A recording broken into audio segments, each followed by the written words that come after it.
আমাদের সমাজে দেখা যায় যে একেবারে বুড়া মানুষ, যার যৌবনের শক্তি বলতে কিছু নেই, এমন কোন ব্যক্তির কাছে হিলা বিবাহ দেওয়া হয়। রাতটা পার হওয়ার পরেই আবার আগের স্বামীর কাছে 3 তালাক প্রাপ্তা নারী আবার ফিরে যাচ্ছে। এই ধরনের যে কর্মকাণ্ড বাংলাদেশে হয়, তথাকথিত এই কর্মকাণ্ডে যারা সহযোগী হয়, যারা সহযোগিতা করে, তাদের উপর আল্লাহ লানত। হিল্লা বিবাহ অথবা বিবাহ বৈধকরণ, হালাল সেন্টার নামে এরকম বিভিন্ন জায়গা থেকে হিল্লা বিবাহের মাধ্যমে বৈধকরণ চলছে। এগুলো ইসলাম সমর্থন করে কিনা? এটি অত্যন্ত দুঃখজনক একটি বিষয় যে যেটাকে রাসূলুল্লাহ সাল্লাল্লাহু আলাইহি সাল্লাম লানতের কারণ বলেছেন। যে সমস্ত অপরাধের কারণে আল্লাহ রসুল সাল্লাল্লাহু আলাইহি সাল্লাম আল্লাহর লানতের বিষয়ে উল্লেখ করেছেন, লানাল্লাহুল মুহাল্লিলিন বলে নবীজি সাল্লাল্লাহু আলাইহি সাল্লাম যেই কাজটিকে অভিসম্পাতের কাজ বলেছেন, যারা এই হিলা বিবাহে বৈধকরণে, বিশেষ করে তালাকের পরে অন্যত্র বিবাহ হতে হয় এবং সেইখান থেকে ছাড়াছাড়ি হয়ে গেলে এরপরে আবার পূর্বোক্ত স্বামীর কাছে চাইলে ফিরে আসতে পারে, এই হিলা বিবাহকে যারা হিল্লা বিবাহে সহযোগিতা করে, বিশেষ করে আমাদের সমাজে দেখা যায় যে একেবারে বুড়া মানুষ, যার যৌবনের শক্তি বলতে কিছু নেই, এমন কোনো ব্যক্তির কাছে হিলা বিবাহ দেওয়া হয়।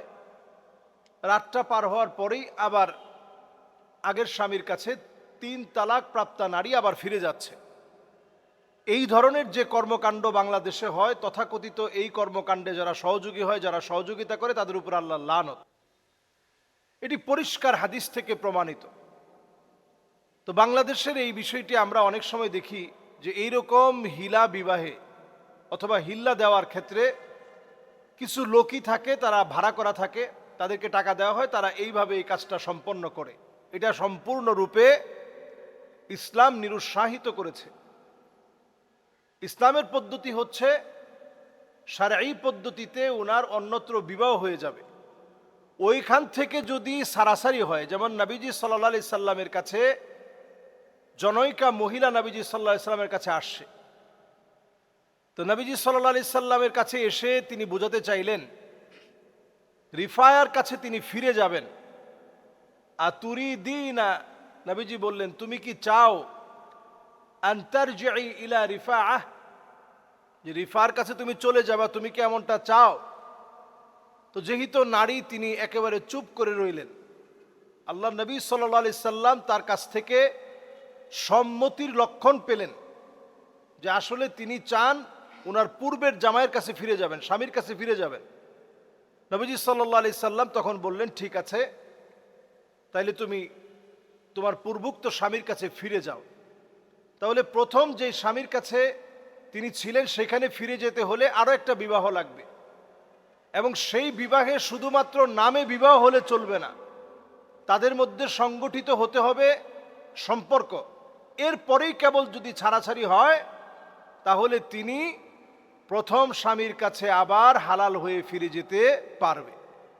এই বিষয়টাকে যারা এখন বিভিন্ন ওয়েবসাইটে এসে, ফেসবুকে এসে হালাল সেন্টার নাম দিয়ে এই কর্মকাণ্ড যারা করছে, অলরেডি আমরা ভিকটিমদেরকে দেখেছি। তারা সমাজে, তারা অবশ্যই সমাজের মানুষের আস্থা কুড়াতে পারে নাই, এবং তারা তাদের অপরাধ অন্যায়ের কারণে তারা চিহ্নিত হয়েছে এবং অপদস্থ হয়েছে, লাঞ্ছিত হয়েছে। আমরা এটার গোর প্রতিবাদ জানাই।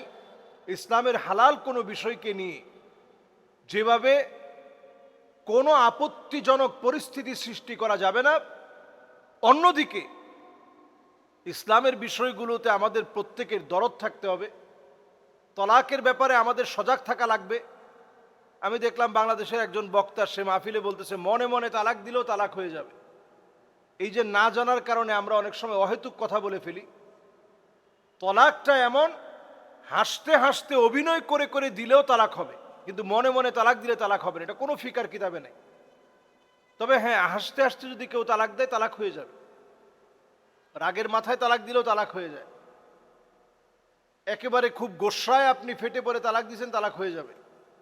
একবারে আপনার মাথা নষ্ট হয়ে গেছে, সেন্সলেস হয়ে গেছেন, আপনি দুনিয়ার কিছু বুঝতেছেন না, চিনতেছেন না, ওই অবস্থায় যদি হয় ভিন্ন কথা। এজন্য আমরা তলাকের মতো আবগাদুল হালাল এটাকে আমরা একেবারে সহজ মনে না করি যে বা শিলা বিবাহের একটা সেন্টার থাকলো ওইখানে আসলেই কিছু লোক থাকবে ওইখান থেকে হালাল হয়ে যাবে, তাহলে তালাকের মতো এইরকম একটা বিষয় সমাজে হালকা হয়ে যাবে। বিচ্ছেদের মতো একটা বিষয় যেটা অনেক সময় প্রয়োজনীয় হয়ে যেতে পারে, আপনি কোনোভাবেই এই স্বামীর সাথে আর সংসার করতে পারছেন না, উনি একদিকে আপনাকে মারধর করছে, উনি নেশাখোর, উনি যৌতুকের দাবিতে আপনাকে মেরে আধমরা করে ফেলছে, ইসলাম তো আপনাকে বলে না যে এরকম একটা লোকের সাথে আপনি ঘর সংসার করেন। এই জন্যই তালাকের বিধান আছে। কিন্তু যদি এরকম হালাল সেন্টার নামে সেন্টার থাকে তাহলে এই বিষয়টা হালকা হয়ে যাবে। আল্লাহ আমাদেরকে বোঝার তৌফিক দান করুক এবং এদের ব্যাপারে আমরা প্রত্যেকে সজাগ থাকবো যাতে করে এরা কোনোভাবেই মাথা চারা দিয়ে উঠতে না পারে। আল্লাহ তাআলা আমাদেরকে বুঝ দান করুক। আসসালামু আলাইকুম ওয়া রাহমাতুল্লাহি ওয়া বারাকাতুহু।